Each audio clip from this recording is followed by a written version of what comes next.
শ্রীরামও লঙ্কা গিয়ে রাবণকে হত্যা করার পূর্বে 4 মাস ধরে অপেক্ষা করেছিলেন। অপেক্ষায় ছিলেন কবে সেই সেতু সম্পন্ন হবে। তারপরে গিয়ে রাবণকে পরাস্ত করলেন, তাকে বধ করলেন। জীবনে কখনো কখনো থেমে যাওয়া বা পিছু হটে যাওয়া কার্যকর হতে পারে। এটা প্রত্যেক সময়ের উপরে নির্ভর করে। শত্রু যে কেউ হতে পারে, যখন খুশি আক্রমণ করতে পারে। কোনো মানুষ হতে পারে, আবার কোনো দানবও হতে পারে। আমাদের নিজেদের মানসিকতা হতে পারে, কোনো অসুখ হতে পারে, মহামারীও হতে পারে।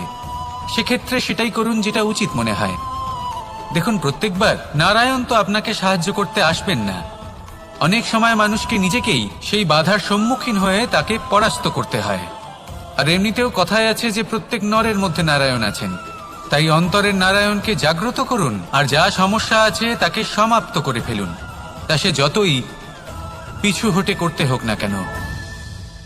আসুন আর আমার সাথে ভালোবেসে বলুন, রাধা